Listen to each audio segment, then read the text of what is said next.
Hello and welcome. My name is Nicholas Hall. I am your host for today's chat with Dr. Stephen Branam from Branam's Natural Xylitol Toothpaste. I founded Graham's Foundation in 2009 in memory of my son, who died as a result of his premature birth. We at Graham's Foundation are committed to a world where no parent goes through the experience of prematurity alone. And our mission is to inform and guide parents of preemies so that they may confidently navigate the journey of prematurity. We provide our support through care packages, parent mentors, the My Preemie mobile app, and our social community. So let's get started today with our chat with Dr. Stephen Branam. So again, it's my pleasure to welcome Dr. Branam. Good morning.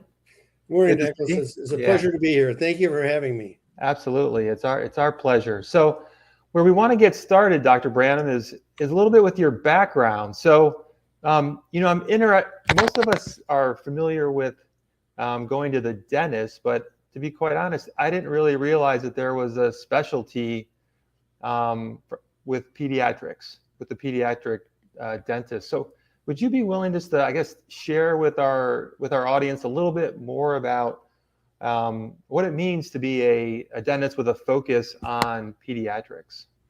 Well, certainly, I'd be more than happy to. Frankly, I didn't even know that pediatric dentistry existed either when I started the dental school. It was one of those things I just lucked out. I ended up getting a part-time job to make money to pay for tuition in dental school, and I actually worked for a pediatric dentist. And I fell in love with it. And since then, more people need to know about pediatric dentistry because our focus is on children, but most importantly, our focus is on giving them a good experience. And when I talk to people, I rarely give you my opinion. Anything I comment about is based on science, fact, and research and studies, because I don't think it's fair for me to taint anybody's opinion of dentistry with my opinion. Right. So anyway, short of that, I became a pediatric dentist in the mid-70s. So that's been I was going to ask, so you had that, I'm sure all your patients are lucky as well, but you had that, unique experience and it really shaped the rest of your career, it sounds like. It did. And actually, and I think I need to say this up front. Yeah. Tooth decay has decreased, and this is according to the American Dental Association now.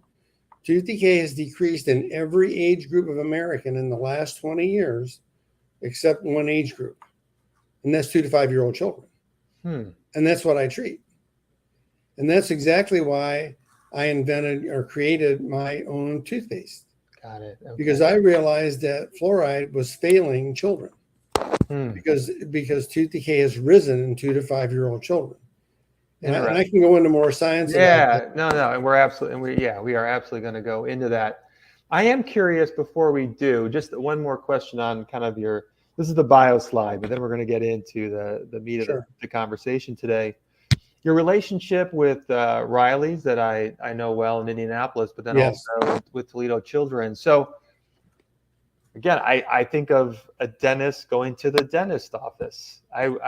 It just doesn't occur to me to think of dentists being associated with children's hospitals. So I'm sort of curious what that relationship consists of, and what kind of work are you normally doing with interacting with the children's hospital?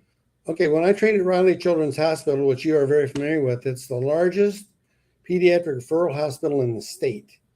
People back in the 70s, they were primarily referred for pediatric open heart surgery, orthopedic problems, spine issues, premature births. I had a niece and a nephew who stayed at Riley Hospital for 4 weeks because they were 4 weeks early. But anyway, the focus was then on chronic illness or severe illness. And 50% of the patients I saw were inpatients. They were actually in the hospital. And at the time, I think the survival rate for pediatric lymphocytic leukemia was like 10%.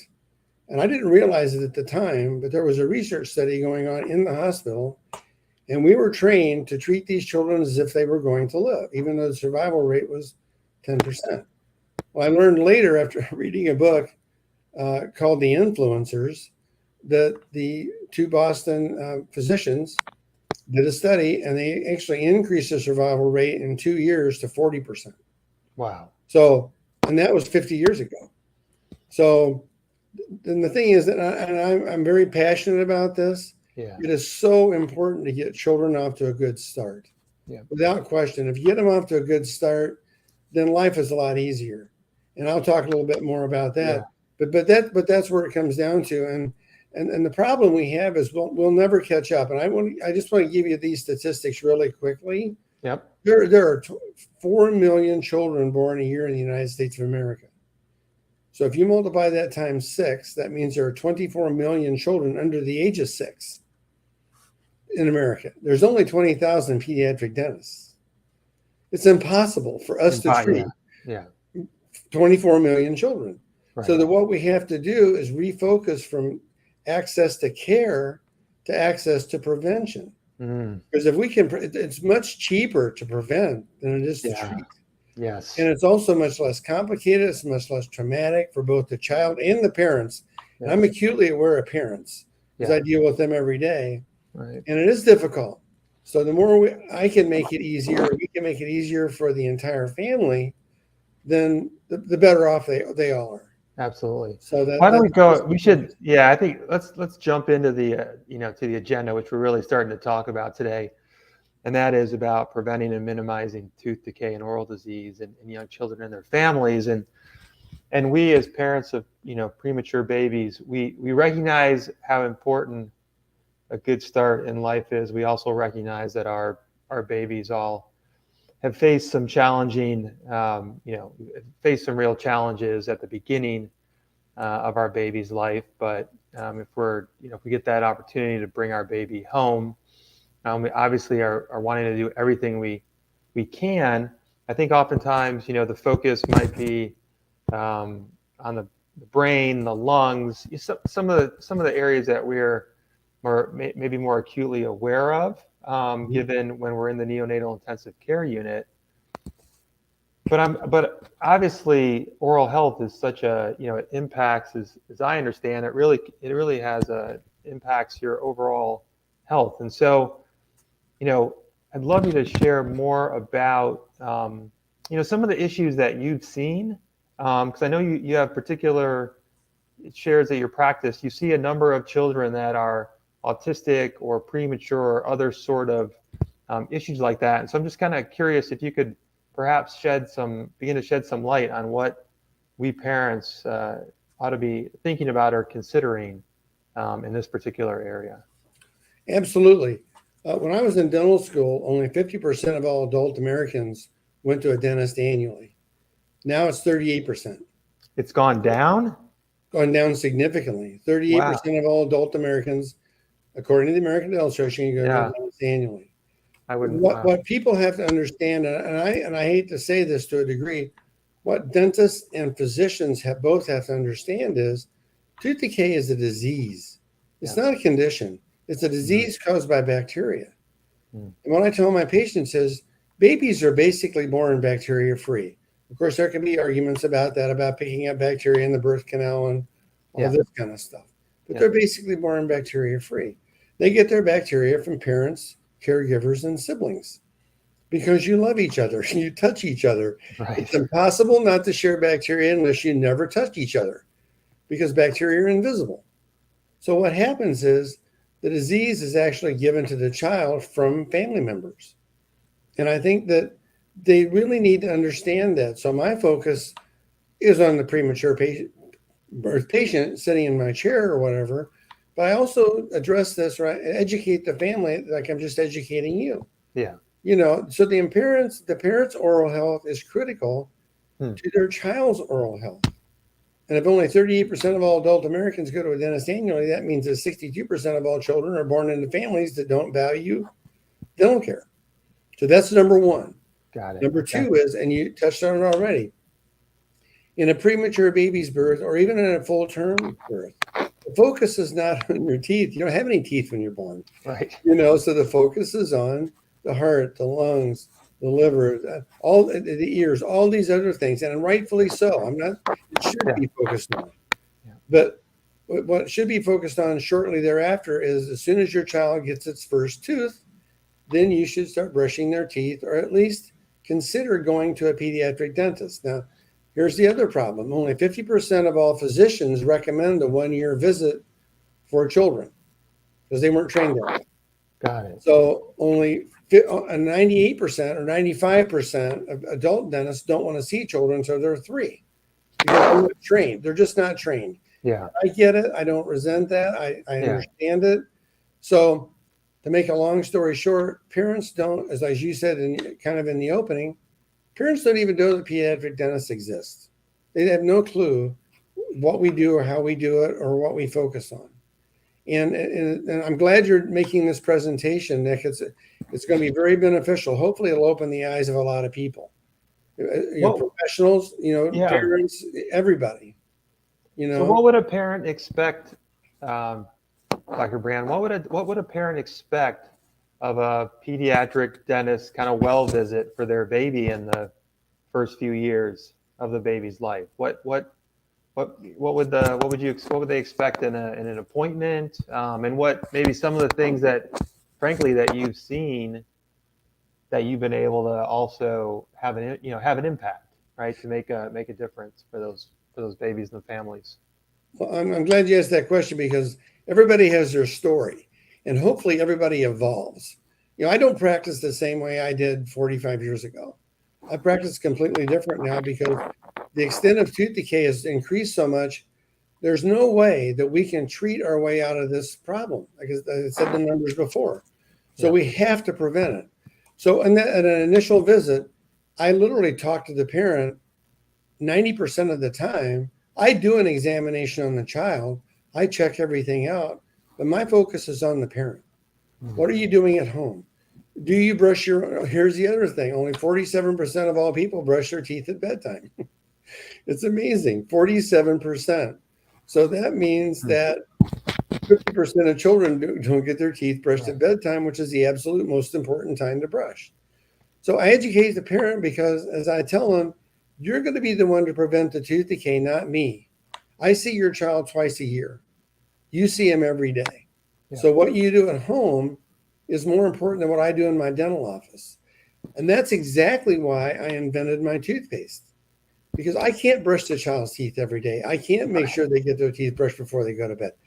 But I also understand that fluoride doesn't work on little children because you don't use enough of it, because you're not supposed to, and you're supposed to spit it out. So it's like putting a Band-Aid on a broken leg. I mean, you expose it to it, but the effects are there so shortly and so in such a brief amount of time, there's little effect on the teeth. So can we talk more about? Sure. I had never heard of xylitol before you and I met, and so that was all new to me. So maybe if you could share with us, kind of, I'd love to know the story of how it came to be and how you discovered, sure. The product itself, and I know that's been a passion project of yours for quite some time. Certainly. Well, 20 years ago, I invented a pacifier. I'm kind of an inventor and a creator. My wife calls me Dr. Fix-It. If I see a problem, I try to fix it. Mm-hmm. So I invented a pacifier, but I did a lot of my research out of Scandinavia because Scandinavia has very good research. They have if you live in Sweden and you don't take your child to 3 well baby visits a year for the first 2 years of life, that child loses its national health insurance benefits. Wow, that's a pretty good stick. That's motivation. That's motivation, right? Yeah. So, and I actually took a pleasure trip over there about 8 years ago, but I actually interviewed people and I talked to people. And over in Sweden again, fathers are required to take off 3 months a year the first 2 years of their child's life, or they lose their job. Now that sounds severe, but it's paid leave. But they're required to be active in parenting. So, and they've been using xylitol in Sweden since the 70s because the national health insurance pays for the dental treatment. And they want to save money. So they know it works. They know it works. Yeah. They plan I know in the United States, as I understand it, the average time that an individual stays with an insurance company is about 18 months. So there really is just not an incentive. We just don't have an incentive in our country for preventative care, for the long-term cost and well-being, unfortunately. Obviously, you're pointing out a system that does. So what is unique about xylitol? I know. I'm glad I know how to pronounce it now. Don't ask me to spell it again, but I still need my spell check. But what is it, and what's unique about this about the product that has the intended impact for for young people? I am curious if it's still is it useful beyond young people, or is it just in particular some of the nature of it that maybe it can be swallowed and things like that makes it especially useful for that age? It's healthy for everyone, honestly. But I focus on children because that's what I do. But xylitol is a natural sugar. It is a sugar, but 95% of the sugar you eat is digested in your mouth. Xylitol is digested in your stomach. So it's not digested in your mouth. And what happens is, I don't want to get too complicated here, but the sugar is digested in your mouth. It forms acid. And the bacteria eat the sugar that form acid. The acid softens the enamel on your teeth and causes a cavity. So if you use xylitol and it's digested in your stomach, there's no sugar in the mouth to digest, so the bacteria can't create acid. So it's a chain reaction. Now, also, xylitol is one of the few sugars that diabetics can use safely. So diabetics, and actually, and again, dentistry does not recognize xylitol that much as a decay preventive agent. They are still focused on fluoride, and that's so frustrating to me. And it's all political, and I'm not going to go there. I'm not Ralph Nader. I'm not an activist. I'm not going to carry placards in front of the Congress. But the point is, it is healthier. It's just healthier in general. And I'm probably pretty sure you've been to Europe, Nick. Yes. You go over there. People over there are healthy. They are generally healthy. They spend a lot of time outside. They exercise. They eat so much better than Americans. And they've learned this over the years. And again, because of national health insurance in Scandinavia, they start lifestyling at birth when they're young. They don't have the diabetes problems we have here. They don't have the obesity problems we have here. And again, it's going to take time. This isn't going to happen overnight. And I know that I will never see the end of it. I mean, maybe you will, because you're a lot younger than I am. But this is why we're doing this presentation, because, again, as I told you earlier, I want to focus on the entire family and let them know how this can benefit the entire family, not just their premature child. Okay, but that's long the short of it. And I don't want to take a lot of time explaining about xylitol. It's all over the internet. You can look it up. Okay. You can go to my website, drbranamxylitol.com. We have a very thorough explanation of it. But just for information purposes, it's extremely healthy. It's safe. You want to leave it in your mouth. You want to swallow it. You don't want to rinse out. You don't want to spit it out. That way it has more effect on the teeth because it stays in contact with the teeth longer. The other primary effect is it makes your teeth slick, so nothing sticks to it. Because what causes cavities is bacteria sticking to your teeth that soften the enamel. Like if you live in Michigan, like close to it, like I do, salt and sand sticks to your car and causes rust spots. Bacteria stick to your teeth and causes cavities. So if it doesn't stick, it doesn't. So it has a mechanical benefit too, as well as a chemical benefit. But the big benefit is it lowers the tooth decay causing bacteria level. My products do by 72%. Wow. Okay. And we'll be sure when we post our chat, we will have a link to we'll absolutely have a link to your site, so everybody watching this can go directly and read obviously more information about the product, as well as how and where they can purchase the product. Dr. Branam, could you share more? What are some of the things that you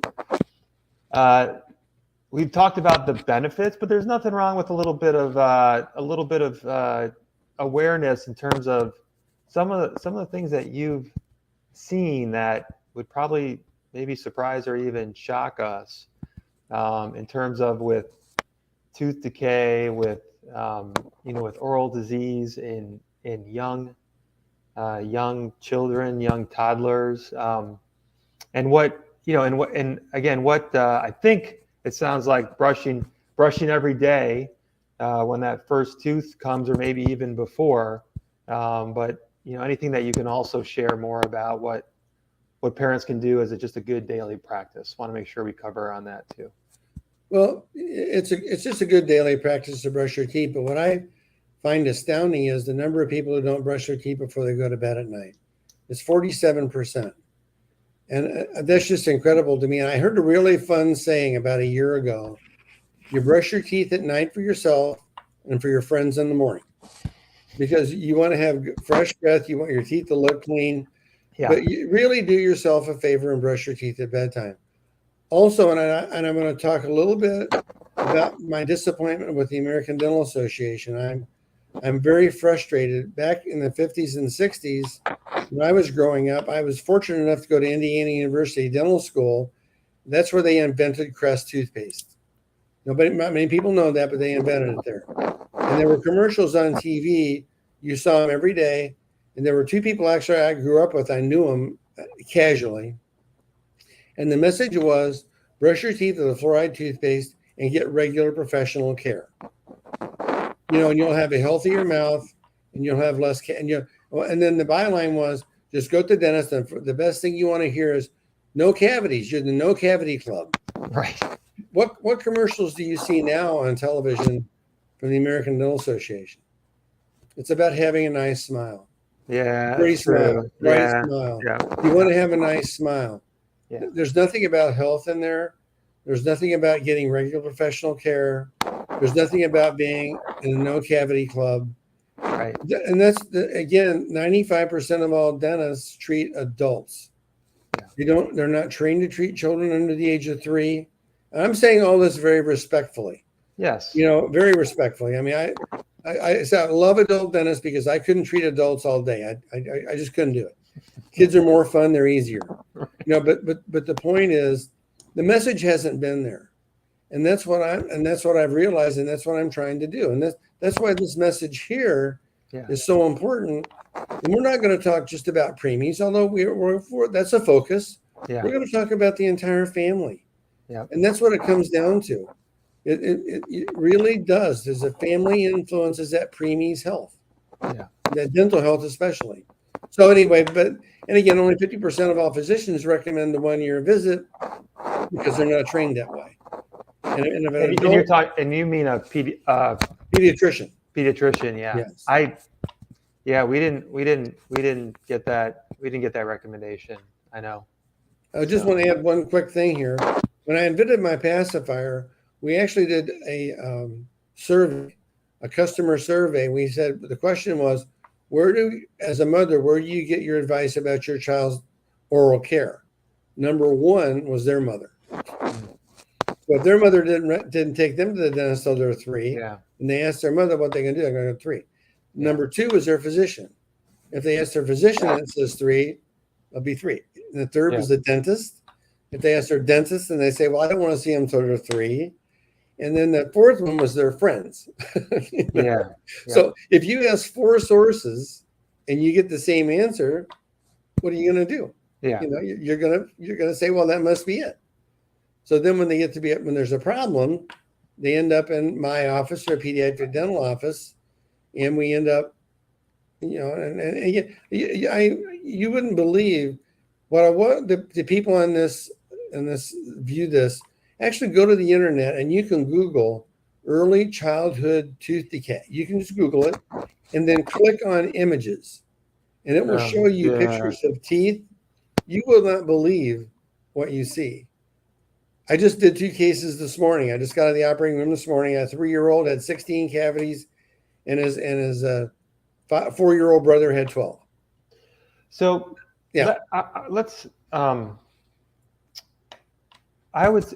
would say there might be this attitude. It's their baby teeth. They'll eventually get their adult teeth someday. So this doesn't like we don't want them to have, we don't want their baby teeth to get cavities, etc. But it's not their permanent teeth. I'm just trying to imagine what the conversation might be that would have maybe the parents not be as diligent as they could be or should be. No, I hear that comment every day. Yeah. But then what I say to the parents is, if your child had a boil in their arm or a splinter in their finger and you didn't take it out and it got infected and their arm swelled up, would you just leave it there? Right. I mean, tooth decay is a disease and it's an infection. It is literally an infection in your mouth, and you need to pay attention to it. And again, that message is not delivered to the general public. It's all about your smile. Yeah. And it is you eat. Your nutrition is important. I mean, there's that old trite saying that your mouth is a gateway to your body. Well, it's true. Right. And again, I didn't feel this way 30 years ago. I was so busy drilling teeth and filling them and fixing them.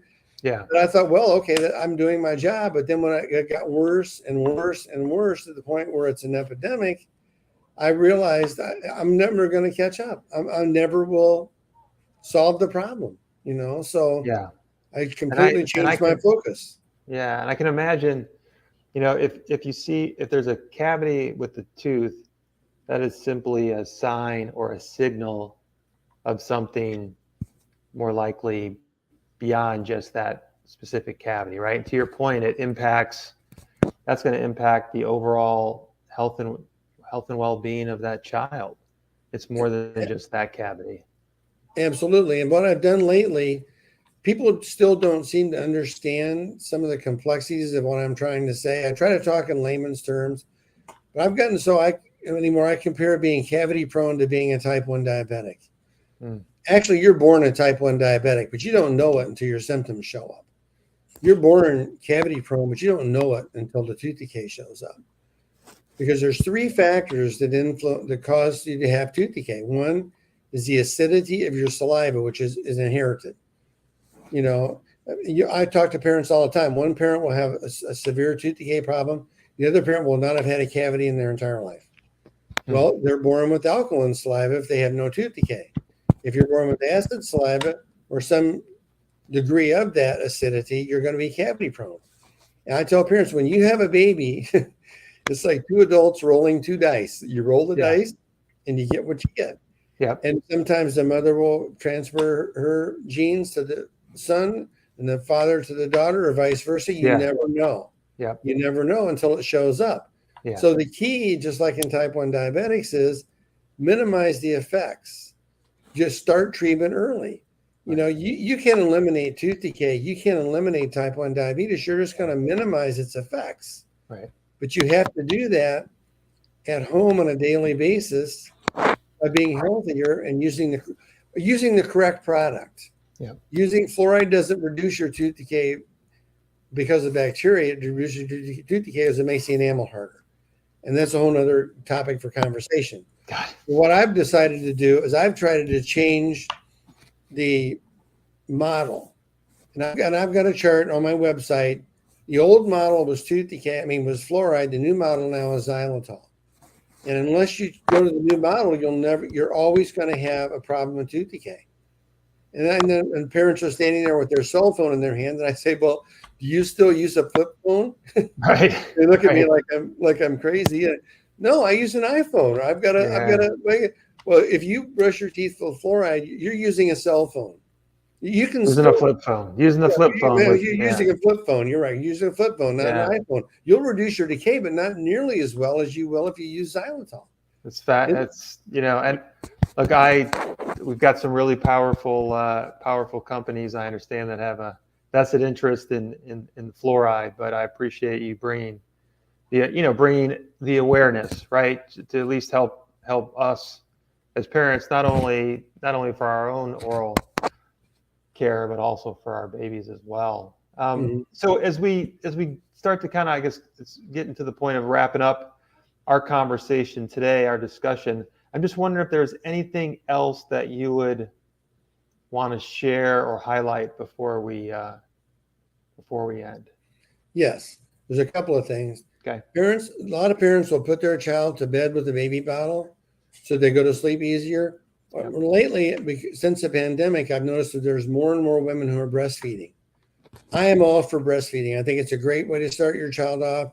It's the best way. It raises their immunity. But more and more women are breastfeeding their child in the middle of the night in the family bed. 2 months ago, I saw an 11-month-old that already had a cavity because the mother was breastfeeding in the middle of the night. And that's fine. But if that's the case, then brush your child's teeth as soon as they get up in the morning. Okay. The other thing is that parents let their child use sippy cups with spouts. If you're going to use a sippy cup, use a sippy cup with a straw. Okay. And there are so many hidden sugars out there that you have to start reading labels. You have to read labels. And they do great marketing. And I rarely target products, but one of the worst things you can give your child is apple juice on a regular basis. And just let them hit because it's healthier than, well, it's got loaded with sugar. And the other thing are fruit snacks. They market them as fruit, vegetables. Right. It is nothing more than glorified candy. Yeah. And I'm seeing 3 and 4-year-olds now with tooth decay in their back teeth already because they eat fruit snacks. Yeah. Be careful of gummy vitamins. Yeah. Start to read labels. It's just so important. But most importantly, take your child to a pediatric dentist, not just to a dentist. Go yourself to a dentist. And the other thing I tell people real quickly is so many people are afraid to go to the dentist because it's either going to be painful, financially painful, or scary. Well, people don't understand the insurance. And we talked a little bit about that, dental insurance. They pay a lot. They pay almost 100% for preventive care. So go once a year. The reason you go to the dentist as an adult is not to get your teeth clean. It's for an examination to make sure nothing gets out of hand. Right. Because that's when dentistry becomes expensive. Is when you have big treatment. And my goal, and I tell my parents this every day, my goal is to never have to fill your child's teeth. Or if I do, I want to fix their teeth when the cavities are small. When it's inexpensive, when it's easy, when it's not painful, when it's not complicated. It's that true way of everything. So go to a dentist for an evaluation and examination, then you can make the choice as to what you want to do. But if you don't go, that's when things get out of control. Yeah. Well, rest assured, there are a few of us that are still, still excited when we stay in the no cavity club.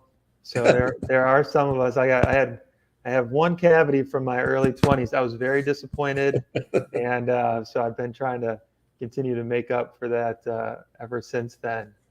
But Dr. Branam, obviously it's your life's work, it's your life's passion, and we really appreciate the time that you gave to us today, and your support of Graham's Foundation as well is appreciated, and we look forward to sharing your message with our community. And again, thanks again for your time today.